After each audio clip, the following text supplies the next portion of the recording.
Senhores, estamos começando o programa Resenha de Mercado na nossa Estúdio 92 FM de Cascavel. Eu sou João Fernando, gestor de negócios, e a partir desse momento vou passar as informações para vocês do mercado corporativo, né, e também do nosso mercado financeiro. E hoje eu estou com a presença do Caio Camargo aqui, que é um dos maiores, se não for o maior especialista de varejo do nosso país, cara. Te acompanha há bastante tempo. Seja bem-vindo aí, Caio. Obrigado. Eu tenho 1,86, tenho um especialista que tem 1,90 m, então não sei se eu sou maior. De altura, talvez não, né? Não, brincadeira. Obrigado, uma honra, satisfação estar com você aqui, João, aqui com o teu programa. Bora lá. Já teve em Cascavel? Já. Via Sebrae, via palestra, né, cara? Eu acabo palestrando, principalmente Sebrae, Senax aí pelo Brasil inteiro. Cascavel é uma belíssima cidade ali, cara. Aqui a nossa região cresce bastante, é uma região, né, que fomenta aí o agro, uma região muito forte. O pessoal aqui é muito ligado aí no nosso programa. A Estúdio, né, é a rádio mais conservadora aqui da região, né, uma das que tem o maior alcance aqui. E o nosso programa aborda essa pegada aí do mercado corporativo e também do mercado financeiro. Mas, Caio, nós tivemos agora, em janeiro, a NFR, que é a maior feira do planeta de varejo, né? E a gente, aqui no programa, a gente traz a parte do mercado corporativo, mas a gente traz também, todo o programa, eu trago alguma coisa sobre o mercado de varejo. Mesmo porque quem move o nosso país é o pequeno empresário, é o pequeno varejista, né? E eu queria que você falasse um pouquinho daquilo que está acontecendo no mundo e a velocidade que isso está chegando hoje no Brasil e o que o pessoal tem que ficar ligado para 2025, o que é tendência. Tem bastante coisa, não sei quanto tempo de programa tem, cara, mas tem assunto para 10 horas de assunto, se a gente já fala de tudo isso numa pergunta só. Cara, é assim, primeiro contextualizando um pouco para a tua audiência, né? A NRF, na verdade a gente chama carinhosamente no Brasil de NRF, mas o nome correto é NRF's Big Show, grande show da NRF. A NRF é a sigla que nomeia o National Retail Federation, a Federação Norte-Americana de Varejo, né? Como eles são conhecidos, é um evento que acontece há 114 anos, né? Aí você fala, por que os caras vão falar desse evento? Porque é um evento que acontece lá fora, lá em Nova York, é sofisticado? Não. Um evento que acontece há 114 anos ininterruptos, atravessou a guerra, a pandemia, né? Esse evento ele se tornou, ao longo do tempo, o farol do varejo, né? Então, o varejo mundial se acostumou, em janeiro, se organizar em Nova York, se encontrar em Nova York, para discutir as tendências que vão ser replicadas aí para os outros países. Então, a gente está falando tudo que Omnichannel, metaverso, inteligência artificial, começou lá. O burburinho começa lá e a gente acaba trazendo para cá e cada país acaba refletindo isso nos seus negócios, né? Hoje, essa edição que teve em janeiro foram mais de 40 mil pessoas. Para se ter uma ideia, 10% desse público são de empresários do Brasil. Mais de 4 mil brasileiros na feira. Então, isso mostra a importância do evento e a importância das discussões que acontecem lá, né? É um evento que, assim como qualquer outro evento de negócios hoje, está muito pautado pela inteligência artificial, né? Que não é pelo advento da tecnologia, mas exatamente pela mudança que ela traz de gestão, de amplitude de visão, possibilidade de negócios, muito movida aí pela produtividade, né? E as características disso discutindo, né? Os grandes players com os pequenos players, como é que a gente sobrevive sobre isso. O bacana para a tua audiência, João, a gente falar é que o grande tema da NRF esse ano era Game Changer, né? Ou mudança de jogo, né? Estão mudando o jogo, a inteligência artificial mudou o jogo do varejo. E, cara, eu sou extremamente crítico a essa nomenclatura que foi dada, né? Porque o jogo dos negócios, ele não muda. No caso do varejo, falando em específico, né? O negócio do varejo sempre foi, continua sendo e vai continuar sendo mesmo. Atender bem o cliente, ter sortimento, ter disponibilidade e tal. Imagina, na metáfora que eu gosto de usar, um jogo de futebol, né? Um jogo de futebol jogado na várzea tem as mesmas regras de um jogo de campeonato de primeira divisão da Europa. O que muda é o preparo dos times. Você catar, não importa se é a mesma regra, o mesmo futebol, você catar um time de várzea para jogar com um time de primeira divisão, vai tomar um vareio. Por que vai tomar um vareio, né? Vai perder de goleada? Porque não tem preparo, não tem infraestrutura, não tem treinamento, não tem um monte de coisa, que é exatamente o que está acontecendo no mundo do varejo hoje. Um player pequeno, uma lojinha de bairro, está tendo que competir com uma Shein, com uma Amazon, com uma Shopee, players gigantescos de estrutura, infraestrutura, tecnologias, inteligência artificial que precifica, propõe produtos, né, serviços. Então, assim, é uma briga de gigantes. Acabou esse mercado que eu só conversava com o cara da minha rua, do meu bairro, a minha briga era o concorrente da esquina. A tua briga hoje de qualquer negócio é a briga de fato com o mundo, cara.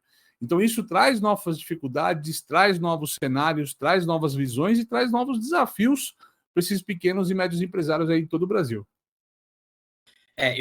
Eu acho muito interessante você pontuar isso, porque o uso hoje da inteligência artificial no varejo, no nosso varejo, a nossa realidade, que é o varejo médio e o pequeno varejo, ainda é muito incipiente. O Brasil ainda usa pouco. Eu não sei como é que está nos Estados Unidos. E uma coisa que eu vi até no teu podcast, pessoal, acompanhe o podcast do Caio, né? O Varejo Cast.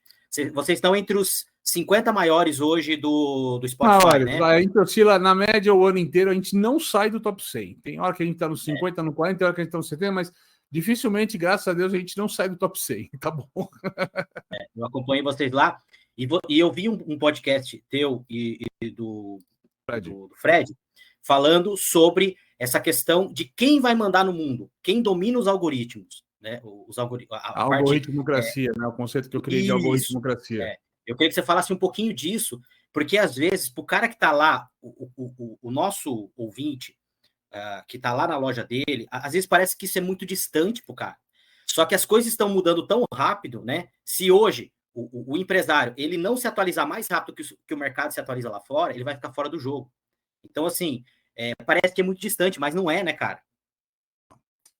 O papo da algoritmocracia, ele é até alguns degraus acima de uma conversa sobre negócios usarem IA, tá? Dentro do mercado de economia, de investimentos, eu acho que ele é bem cabível de entendimento, porque tem coisas que a gente tem até, confesso para vocês, João, a gente tem até medo de escrever no mundo que a gente vive hoje, algumas propostas um pouco com uma visão mais radical. Mas eu acredito que hoje, cara, existe um novo capitalismo, cara, né? O capital não é mais o dinheiro, não é mais a posse. O capital são os dados, principalmente a velocidade de tomar a decisão. A grande discussão que a gente tem no mercado hoje não é mais aquela posse do petróleo que tinha anos passados ou dos minérios, né? A grande discussão que tem hoje das duas maiores potências do mundo, que estão falando dos Estados Unidos e China, é quem vai comandar o mundo de inteligência artificial. Né? Você tem lá o ChatGPT, OpenAI, NVIDIA do lado americano, e de repente apareceu um DeepSeek com uma coisa mais econômica, mais simples de infraestrutura, e que chacoalhou, cara, a economia americana por conta disso. Fez que a NVIDIA, fez que um monte de coisa, e mostra a China com uma questão como elite, se posicionando como elite da tecnologia, algo muito similar que a gente viu lá nos anos 60 na corrida espacial. Não temos uma lua para alcançar nessa conversa, mas tem quem conquista o espaço primeiro, né? Então a gente está vendo uma nova definição no jogo de xadrez da economia baseado em inteligência de informação, cara, né? Você pode chamar isso de tecnocracia, mas a gente brinca que é algoritmocracia porque não é o dado. O dado todo mundo tem, né? Pega a Meta, né? Microsoft, tem muito mais dado que outras empresas de mercado. Mas é a tomada de decisão, a transformação no dado em resultado rápido, né? Em transformação para as empresas, em códigos abertos. E neste momento existe uma guerra fria entre China e Estados Unidos sobre tecnologia, cara. Não é dinheiro, cara. Não é posse, não são minérios, não são commodities. Talvez a nova commodity são os dados dessa conversa toda. Então, a algoritmocracia que a gente fala é que vira uma nova maneira de ter economia no país, né, cara? Quem vai mandar cada vez mais nos negócios, tanto no universo de uma economia de varejo, né? No varejo, uma Shein, uma Amazon, tal, pontuando cada vez mais para cima, né? Do que exatamente esses mercados, né? Inclusive, tem uma outra teoria que eu acredito, né? Nesse negócio de inteligência artificial e acontecendo esse mundo de rede social tão forte, eu vou falar, cara, vai parecer, como é que fala, meio futurista demais, mas assim, o marketplace vai morrer. Marketplace hoje, 80% do varejo do e-commerce brasileiro é respondido por marketplaces. O Mercado Livre tem 40% desse mercado. Mas já que a gente está falando de investimento, assim, hoje as redes sociais estão rapidamente aprendendo a se tornar marketplace. Mas nenhum marketplace ainda aprendeu a ser uma rede social. Nenhum marketplace conseguiu construir comunidade, cara. E rapidamente as redes sociais estão construindo marketplaces, cara. Então tem alguma coisa acontecendo num período muito breve que vai chacoalhar drasticamente esse cenário também do varejo eletrônico, cara. A gente vê o TikTok crescendo muito, né?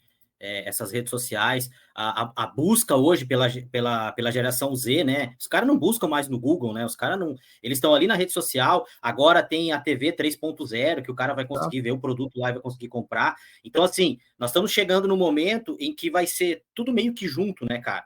E o varejista pequeno, né? Eu até quero que você fale isso mais para frente, ele tem muita dificuldade de entender isso, que se ele não tiver um diferencial, depois, né, a gente pode falar um pouquinho sobre o tal do slow retail, se ele não conseguir criar uma experiência para o cara que o digital não consegue criar, se o vendedor não for influenciador do cliente dele, não conseguir criar uma comunidade em volta dele, esse cara vai perder para a internet, porque preço por preço, o cara vai para a internet, o cara não sai de casa para comprar, né? Exato, e aí nessa brincadeira entre rede social e marketplace, dentro desse contexto que você está trazendo, né? Na rede social, os influenciadores se posicionam, né? E lá no marketplace é cada vez mais preço, e se eu ficar só com preço eu vou perder, porque a rede social está sabendo se posicionar com review, com conversa. Óbvio, tem coisas legais acontecendo nesses marketplaces que estão namorando, mas eles não conseguiram ainda construir comunidade. Você entra nesses locais apenas para fuçar produto e não para você se relacionar com outras pessoas. Acho que essa é a grande dificuldade. E aí, o pontuando que você trouxe, muito bem colocado, muito obrigado. Tem a questão do slow retail, que foi um dos fundamentos que trouxeram da NRF, Lee Peterson, que é um dos especialistas lá da WD Partners, né? Ele vem trazendo esse conceito, costurando, e na verdade slow retail, tá? Não é um conceito novo, né? Ele é um rótulo novo para o conceito que já existia, que era o terceiro local, que foi criado nos anos 60, mas o Starbucks abraçou muito bem isso, né? As pessoas têm a sua casa, as pessoas têm seu trabalho, as pessoas têm um terceiro local, né? Que nesse caso era o que o Starbucks queria ser para as pessoas, e muitas empresas adotaram esse conceito. E aí, com a explosão do digital, isso se perdeu meio no vazio, não só no Starbucks, mas com outros players que tinham experiência. E aí o Lee Peterson traz isso de uma maneira muito inteligente, e eu também concordo com essa visão, já falava disso há alguns anos lá, que não dá para correr contra o digital. Se você é uma lojinha de bairro, você vai querer competir com preço com uma Shein, você vai apanhar. Ele fala, nem tenta, você vai perder. Ele é categórico nisso. Eu concordo com isso, né? Porque, de fato, para a gente conseguir hoje ser diferente, a gente tem que ofertar uma boa experiência. E boa experiência pode ser bom atendimento, pode ser sortimento, curadoria, pode ser um design de loja, pode ser tudo isso junto, né? Pode ser várias coisas. Não precisa ser muito sofisticado, tá? Todo mundo aqui tem um restaurante que gosta, porque tem um prato maravilhoso lá que o cara serve. Às vezes o restaurante não é grande coisa, né? Vai simplão e tal, mas você gosta. Tem uma loja que a loja não é tão caprichada, mas o atendimento daquela pessoa é sempre formidável com você. Então a experiência tem várias nuances, não precisa ser só uma loja bonita. Aliás, eu falo, cuidado com a loja muito bonita, eu prefiro loja que vende. Prefiro que a loja venda do que seja bonita. Mas acho que a questão o grande fator é que o varejista físico, tá? Ele precisa estar no canal digital. Mas não adianta, ele não vai conseguir vender na escala digital. Esse tempo já passou.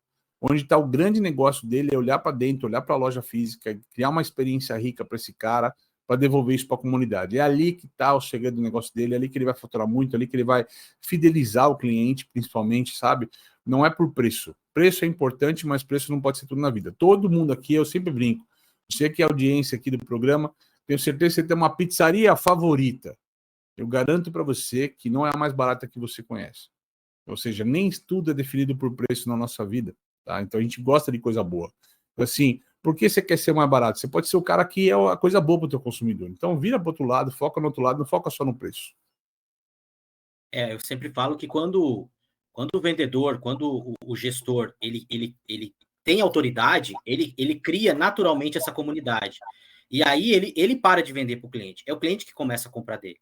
E falando dessa venda da internet, justamente, eu acho que assim, falando de loja, né, loja física, eu acho que assim, por exemplo, a rede social, ela é uma extensão da vitrine da loja, né? Então você vai lá se posicionar na rede social, não querendo vender, né? Porque rede social é rede social, não é rede, Mas não é lugar atrair, de né? vender. Você vai atrair o cara para converter ele dentro da loja. E só fazendo um adendo que você falou da Starbucks, a Starbucks aí que está patinando para tentar voltar à essência e trocar o CEO, né? Estão tendo resultados muito difíceis porque eles perderam essa essência aí do terceiro lugar, né? Então estão patinando bastante para tentar recuperar. Botou avental verde, nominho no copo, antes era uma etiqueta no digital, em algum momento foi interessante pela operação, mas pela experiência se perdeu. Então eles estão resgatando valores. Cara, o Walmart é um que eu gosto de lembrar também. O Walmart acabou de passar uma remodelagem de logotipo. foram buscar a fonte do Walmart, cara, no boné do Sam Walton, lá no fundador, cara, para resgatar o valor, né? Então as empresas, o Burger King, quando mudou de logotipo, pegou um logotipo em anos 50, com uma fonte mais antigona, veio de pro lado do moderninho, mais moderninho, né? Então o mundo está dando um passo para trás. As empresas estão olhando para aquilo que fizeram elas crescer e voltando a admitir aquilo. As empresas não querem ser modernas, não querem mais abrir mão daquilo que fizeram elas grandes. Entendeu? Então, eu acho que esse é o passo importante, assim, que para você que é um pequeno negócio, não perca a sua essência, não caia na vala comum, não vá no movimento de manada, aposta naquilo que te faz forte, seja um produto, um atendimento, um serviço. Por exemplo, tem padaria que, tudo na padaria mais ou menos, mas o pãozinho francês daquela padaria faz fila. Então, você não precisa ser bom em tudo e você, inclusive, não vai conseguir ser bom em tudo. Mas capricha numa coisa. Se você é um café, o que você tem que ninguém tem igual? Se você tem café, é igual a todo mundo. Se você serve lá a cápsula que todo mundo serve, o pão de queijo feito pelo mesmo cara, o bolo igual todo mundo faz, você nunca vai ser preferência de ninguém. Ah, mas que meu Wi-Fi é muito rápido. Ah, tá, achamos um negócio ali, pode ser o serviço. Mas tem alguma coisa que seja diferenciada para o teu consumidor de verdade. E, principalmente, faça ele saber disso, cara. Você faz lá sei lá, um bolo de chocolate com uma receita da tua avó, que leva o ingrediente secreto e tudo mais tal, brinca o teu cliente, comunica isso para ele, educa ele, para ele não abdicar daquilo, ele entender essa história com você. O que eu vejo, cara, de histórias de marcas que tem coisas incríveis para contar e essas coisas se perde na sede da empresa, se perde no marketing, não transborda para o consumidor final, é incrível, cara. É incrível. Esse dia eu estava conversando com um lojista e ele falando desse negócio da internet. Ah, como é que eu vou competir com a internet? Falei a mesma coisa, esquece, você não vai competir com a internet. Agora não adianta você ficar reclamando que a internet tá te roubando o cliente, só que a Shopee, a Amazon, que está a milhares de quilômetros, está mandando feliz aniversário para o teu cliente, você está a 50 metros do cara e não manda feliz aniversário para o cara, né? A forma como a gente, olha só, eu sempre falo isso, a forma como a gente consome mudou. A gente não compra mais como a gente comprava 5 anos atrás. Só que o vendedor hoje do varejo, ele espera que o cliente dele ainda compre da forma antiga. Exato. Cara, isso aí é um contrassenso. E aí a venda não acontece, e a internet cresce cada vez mais. A gente vê que a venda na internet está crescendo bastante e o cara fica para trás, né? A venda cresce bastante, mas a gente tem que lembrar, se a venda no varejo digital no Brasil, de maneira geral, hoje está em torno de 15%, 85% dos negócios acontecem na loja física. Falar que tudo digital é errado. Tem 85% do cenário na loja física.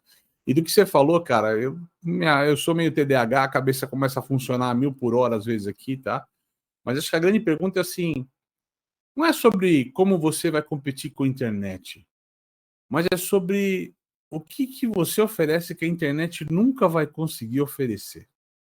É o caminho contrário, sabe? Muito cara fala assim, cara, meu cliente sumiu. E eu falo assim, cara, você tem certeza que seu cliente sumiu ou é você que sumiu para o seu cliente? É você que está fora do radar dele, você que não sabe mais conversar com ele, né? Então a gente tem que parar de se preocupar em ir para esse mercado e se fortalecer naquilo que faz a gente realmente uma marca forte, né? Tem muita coisa que você pode ter, não importa se você vende roupa, alimentação, sei lá, qualquer outra coisa que você venda, né? Tem coisas que só você vai oferecer e a internet nunca vai conseguir chegar perto daquilo de você. É ali a tua fortaleza. É ali que faz a diferença e é ali que a internet não te alcança. Olha que coisa bonita. Tanto que hoje você vê que existem negócios que não precisam de lojas físicas, de lojas digitais, tá? Isso é um fato. Mas cada vez mais o digital precisa de uma ancoragem física.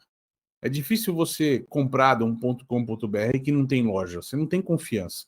Primeira coisa que muita pessoa faz quando vê lá a loja do Caio.com.br, ele vai olhar e fala, mas tem alguma loja, tem algum endereço que se tiver que reclamar ou não entregar o produto, eu posso ir atrás?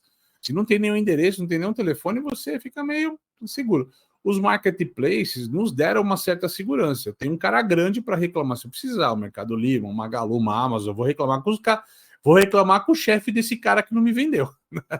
Marketplace deixa de ser isso, uma trava de segurança.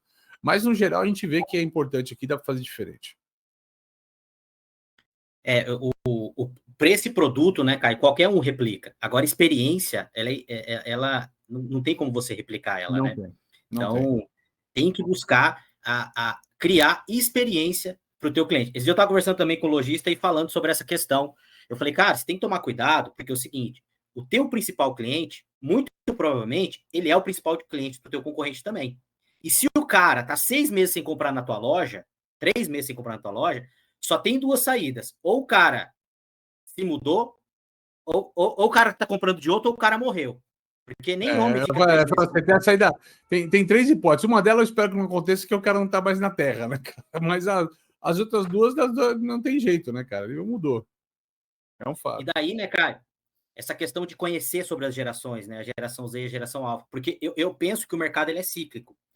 E como hoje, né, a gente vê muito essa venda na internet, você não acha que a geração Z e de repente a geração Alpha, que daqui a alguns anos vai começar a se consumir, é uma Já tem geração a que vai beta. prezar mais por experiência 2025 é o primeiro ano da beta. Não se esqueça da disso. Que é a beta? primeira Eu vi no teu geração que podcast. nasce, a primeira geração que nasce dentro de um contexto onde já existe inteligência artificial, né, cara? Uhum. Você não acha que você conhecer bem a geração Z e saber trabalhar com ela não é um trunfo para o cara do varejo físico? Porque essa geração, eu acho que ela preza mais pela experiência, de repente. Tem uma coisa assustadora ali, se você for pensar. Pela primeira vez na história da humanidade, nós temos aí 7 gerações vivendo juntas, cara. Se a gente pegar todas as classificações. Por extensão da longevidade das pessoas, qualidade de vida, hoje nós temos 7 gerações. Estou contando a beta por tabela aqui, tá? Mas assim, é o bebezinho que vai demandar comprar alguma coisa para ele no final das contas. Não tem poder de compra, mas vamos lá. 6 em operação forte, né? É muita gente, cara, para você falar, fechar só na Z. Ah, o que importa é a Z. Daqui 5 anos vai importar a Alfa, cara. Entendeu? Assim, vai passar rápido essas nuvens. Mas assim, eu acho que é um fato que você precisa entender o presente. E não tem problema você vender de forma massificada, não tem problema você vender por nicho. Obviamente, quanto mais massificado for, você vai ter que talvez tangibilizar isso por preço, por alguma característica que una mais todas essas cabeças. Agora, quanto mais ao nicho você for, se é uma moda jovem, por exemplo, tem que ser nichada, né, naquele público específico dela. Mas você vai ter que entender aquele público. E aí as nuances mudam. Mudam as mídias, mudam as redes sociais, muda a forma de comunicar, muda tudo. Né? Então, assim, existe um cuidado de realmente entender, cara.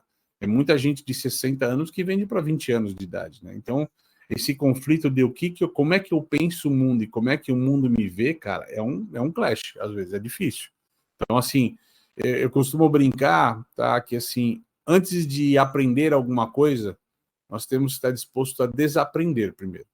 Então não adianta a gente querer entender essa geração se a gente não abdicar de alguns dogmas, alguns valores, algumas coisas que a gente tem com a gente por conta da nossa criação, da nossa vivência, da nossa geração, da formação da nossa geração. Então eu sou um arquiteto, me formei em arquitetura e urbanismo, né? Mas eventualmente eu entro numa loja de geração alfa, geração Z, eu não pratico arquitetura, não trabalho com arquitetura há pelo menos quase 20 anos já, né? Mas quando eu entro numa loja assim, eu ainda falo assim, cara, não entendi a loja. Mas é porque não é para mim, é para uma outra geração. Por exemplo, uma coisa muito simples disso, as lojas voltadas para a geração Z, elas têm uma característica muito forte de garimpo. Aquilo que era a loja de luxo minimalista nas gerações anteriores, né, que pouca peça significa luxo, para essa galera hoje importa muito o garimpo, buscar o produto, aquela interatividade de achar uma coisa que só ela achou, o achadinho, né, cara? Achadinho da Shopee, achadinho da Shein, tá tudo na moda os termos. Então, garimpo é uma coisa boa. Então, quando você entra numa loja que sabe, entende isso, a loja é meio abarrotada de produto, sabe? Então, assim, é porque eles gostam daquilo. Não quer dizer que se abarrotar produto, você tá no caminho certo, mas fazer aquilo da forma organizada, entre aspas, aquele caos ordenado que para a geração Z ali, cara. Para muita gente é caos, para eles é dia a dia, para eles é uma terça-feira. Isso aí até aguça o instinto, né? O instinto do caçador primitivo, né? Da mulher, da coletora, que na verdade é o que a gente está fazendo quando a gente tá comprando, né? Então, isso aí faz todo sentido. Caio, uma outra coisa, assim, que eu estou no varejo há bastante tempo também, trabalho com isso, dou consultoria também, e assim, eu queria que você desse aí você sai muito do Brasil, a dificuldade hoje, acho que a maior dificuldade hoje, com tanta ferramenta que a gente tem, não é nem por onde o varejista, né, o empresário começar, mas é ele colocar em prática. Porque aqui no Brasil, não sei se isso é cultural nosso, o empresário, no geral, ele tende a ser muito amador no negócio dele. Ele tende a ter resistência em tecnologia, em coisas novas, e assim, a gente vê que é uma dificuldade muito grande para o cara colocar em prática. Ele não entende que se ele não mudar o ambiente dele, ele não vai mudar o negócio dele. Porque às vezes o gestor chega para mim e fala assim, eu preciso implementar uma cultura no teu negócio. Não, você não tem que implementar uma cultura, você tem uma cultura no teu negócio. Você tem que, de repente, mudar ela para a direção correta, né?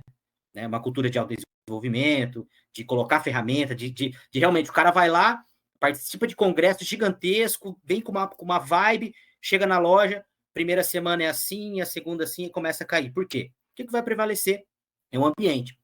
E assim, o que você teria de experiência para falar para o cara por onde que ele começa, para ele começar a mudar essa cultura de procrastinar as mudanças dentro do negócio?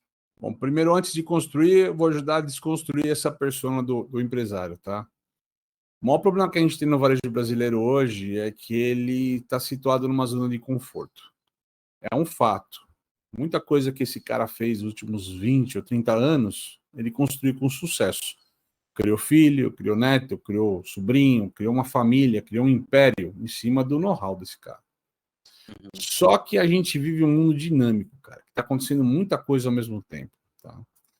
E eu falo para você que a absoluta maioria dos empresários que opta por não inovar no negócio não é por teimosia, é por insegurança. Porque para esse cara, criar um plano de negócio de 5 anos a 15 anos atrás era fácil. Era só comprar e vender bem, trocar o fornecedor, o mundo não mudava tanto. Hoje, cara, montar um plano de negócios de 1 ano é um desafio hercúleo, cara. Tá? Porque qualquer guerra pode mudar tudo, né? Qualquer crise pode mudar tudo. Então, tem um monte de coisas, sei lá, estamos aqui gravando, né, uma véspera de carnaval na sexta-feira, o Zelensky acabou de bater boca com o Trump, né, cara? Estamos prestes a ter uma terceira guerra mundial que pode mudar todo o teu planejamento para esse ano de economia? Pode. Esse é o mundo dinâmico da policrise, da permacrise que a gente vive, como dizem as empresas ali de consultoria, né? Que, ou seja, é um mundo tão conectado que tudo afeta o todo o tempo todo. Tá? Então, assim, essa é a grande segurança. Então, esse cara não tem mais firmeza do passo da inovação. E ele tá certo ele ter medo. Tá certo ele ter medo, porque ele construiu um negócio sólido. Ele tem medo de dar um passo de uma coisa que ele não conhece, apostar em algo que ele não tem firmeza ou certeza e perder. Perder feio, perder o negócio às vezes, tá? Então isso está certo. Uma coisa que a gente fala sobre inovação que é muito importante é que antes de você comprar tecnologia ou adotar a tecnologia da tua empresa, você precisa conhecer o teu problema. Não adianta você ir numa feira lá em Nova York, numa expo de tecnologia, olha que coisa legal, isso vai resolver um problema. Eu nem sabia, isso pisca e pula, né? Tanto que eu tenho um nome, brinco com o nome, chamo pirotecnologia, né? Se não aumenta a venda, não melhora o processo, não reduz custo, é pirotecnologia, né? Vai queimar teu dinheiro, né? Então não adianta você pegar um negócio, trazer para a tua empresa para saber se aquilo vai dar certo na tua empresa. Esse é o passo errado da inovação em tecnologia. Primeira coisa é saber identificar qual é o problema que você tem, qual é o gap que está faltando, onde você pode chegar para melhorar nesse negócio, e aí buscar pessoas, processos ou talvez tecnologia para melhorar isso. Da onde você parte nisso, tá? Entendendo a jornada do teu cliente. Abre. Ao invés de você falar assim, bom, eu tenho uma ótica, o que você faz? Eu vendo óculos, né? Vamos fatiar o que significa um cliente e você vender óculos para ele. Abre esse leque. Ou significa um cliente que entra numa loja, que leva 10 minutos para alguém falar com ele, que desses 10 minutos ele senta no balcão, ele libera meia hora para escolher uma armação. Dessa meia hora, quando é feito o cadastro, leva 10 minutos para fazer o cadastro, aprovar o cadastro do cara, fazer a ficha desse cara. Ele passa no caixa, dura mais 2 minutos ou 3 minutos o caixa, e o produto leva 15 dias para chegar na casa do cliente. Fatia essas operações, entenda se algum desses números deveria ser melhor trabalhado, porque você está ficando abaixo da média do mercado em algum desses indicadores, ou tem alguém ofertando algo em qualidade de serviço melhor que você, e busca tecnologia aí sim para melhorar isso. Seja uma impressora de cupom fiscal mais eficiente, seja um papa-filas ali na hora de vender, busca alguma coisa que torne a tua operação mais eficiente, mas particiona ela para criar uma experiência melhor. Começa desse passo. Entenda seus números de cada pedacinho da tua jornada, qual é o número ideal de cada pedacinho da jornada e o que você pode fazer. Não necessariamente é tecnologia, mas isso já, eu falo, inovação pode ser um jeito de você falar bom dia diferente para o teu cliente. Pode ser um jeito de que uma mercadoria está exposta de uma forma diferente. Pode ser algo que você traga como tecnologia. Inovação tem É fazer algo diferente do que você fez. Isso significa inovar no negócio. Eu acho que realmente você tem que fazer engenharia reversa às vezes, né? Ver toda a jornada e pegar ela de trás para frente e fazer, né? E assim, hoje, o qualquer de Aquiles, principalmente do varejo, é o time de vendas, né? Então, antigamente, né, o cliente vinha atrás do produto. Hoje, é o produto que tem que correr atrás do cliente. Né? Concordo. Antigamente, Eu falo da venda ativa, antigamente, né? Não é venda passiva, é venda ativa hoje. eu lembro que quando eu era criança, cara, eu queria comprar um produto, eu queria saber do produto que eu ia comprar, da marca, do tênis. Onde eu ia comprar, não me importava tanto. Quem ia me vender, importava menos ainda. Hoje eu vejo que essa pirâmide ela tem invertido, cara. Você quer comprar de quem você tem relacionamento, primeiro, depois você quer conhecer o lugar. Não que a marca não seja importante, a marca é importantíssima. Só que isso está se invertendo, né? E muitas vezes é aquilo que eu falei para você antes. O gestor e o vendedor ele ainda não caiu a ficha dele que ele precisa mudar o jeito dele vender, porque ele não compra mais dessa forma, né? Aí assim, o cliente não vem mais para a loja, cara, ele não vai vir mesmo, não vai vir. Se você não conseguir ir atrás dele, esquece isso aí, entendeu? Não, eu concordo com você. A loja é um grande hub, é um showroom, né? E o showroom, no bom sentido da palavra, né? Assim, cara, uma coisa no varejo que tem que mudar. Eu acho que o que você falou é uma utopia ainda, tá? A gente inverter essa. As pessoas ainda buscam as marcas, são orientadas na rede social por um review, alguém mostrando o produto. Então, produto e marca ainda conta na maioria dos casos, mas as empresas deveriam estar orientadas para criar exatamente esse vendedor que as pessoas compram com o vendedor. Tem risco? Tem. Se o cara vai para outra marca, o vendedor sai para outra marca, eu perco o cliente, né? Às vezes acontece. É igual o barbeiro, né? O dono da barbearia perdeu aquele barbeiro, mas aquele barbeiro que você gostava de cortar cabelo e barba, foi lá no cara da esquina trabalhar. Você vai lá visitar o cara da esquina, Vai né? lá. Não tem, mas isso mostra que é interessante como modelo de negócio, porque as pessoas gostam de comprar de pessoas no final do dia, né? Agora, é fato, né? Mudou. Agora, o que tem que mudar drasticamente é que varejo não é fábrica. Então, o que significa? Não adianta você ter um funcionário que acredita que ele tem que chegar 8 horas da manhã, bater cartão, ficar o dia inteiro na loja, meio-dia bato o cartão, vou almoçar 1 hora, bato o cartão, 6 horas da tarde, 5 horas, bato o cartão e vou embora cumprir minha missão. Varejo não é fábrica, não tem linha de produção. Vender para um cliente é conhecer pessoalmente a sua meta. Se você tem que vender, você trabalha 22 dias no mês, né? Normalmente essa é o dia. Se você tem que vender 22 mil, estou fazendo conta simples, você sabe que você tem que vender R$ 1.000 por dia, cara. E não é vender 22 mil nos últimos 15 dias que está faltando, porque você não fez nada no começo, estava tranquilo, porque o mês anterior você tinha batido meta. Né? Que é o que acontece no mundo do varejo. Então, se vender todo dia. Pô, eu preciso vender R$ 1.000 hoje. Tá muito sol ou tá chovendo muito, né? Que é aquela desculpa, choveu, não veio ninguém, tá muito sol, não veio ninguém. É véspera de carnaval, não vai vir ninguém. Né? Tá, o que você vai fazer para vender 1.000 nesse dia? Então você pode ou esperar as pessoas comprar com você, ficar lá de maneira passiva na loja, assoviando, vendo o que o mundo acontecer, ou você catar o telefone, um CRM, um WhatsApp e começar a disparar oferta, ligar para cliente, ativar negócio. E o vendedor, acho que ele tem esse papel. Assim, as empresas vão ter que repensar isso, as pessoas que a gente contrata vão ter que repensar isso, que o papel e essa relação entre a marca e o vendedor está mudando, e precisa mudar, e rápido. Tá? E rápido, até para que a gente consiga manter as pessoas no varejo, é uma dificuldade manter. Não vou entrar na pauta política, mas a história do 6-1, eu fiz vários cálculos, e quando a gente vai para o 4-3 dentro da normativa que está chegando lá, obviamente vai ter discussão, na minha visão, isso vai bater no 5-2, tá? Mas no 4-3 a gente não tem mão de obra. O mínimo cálculo viável disso, diria que a gente precisaria de pelo menos 25% a 30% a mais de mão de obra no varejo a ser contratada. Quando o cenário da gente, acabou de sair um número agora um pouco maior, temos só 6% de disponibilidade de mão de obra, ou seja, não tem emprego para cobrir isso no varejo. Lembrando que o varejo não é o shopping da Faria Lima, a Renner, a C&A e tal. É a Dona Teresa, lá da Vila Albuquerque, lá em Paraupeba do Sul, né? Que tem 2 funcionárias e vai ter que funcionar sob essa mesma regra. Varejo é um monstro, né? Quando a gente fala no Brasil. Então, existem algumas coisas ali e tal, mas a gente vai precisar mudar essas posturas, isso é um fato.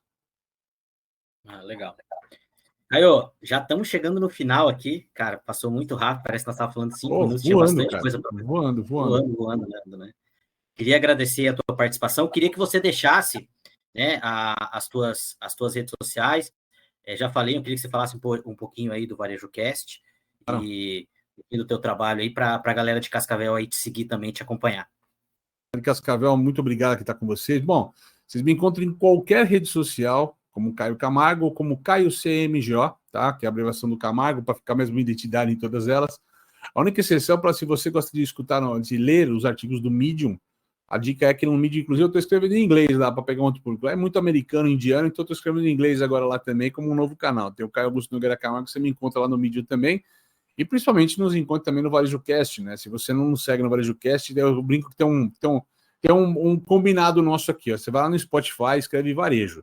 Se o primeiro resultado que aparecer for VarejoCast, tem que começar a escutar a gente. Esse é o combinado. Se escrever o varejo aparecer a gente, começa a escutar a gente. Tem sempre episódios novos aí, pelo menos 2 por semana. Tem uma trilha grande, já estamos no episódio 550, cara. É uma estrada grande.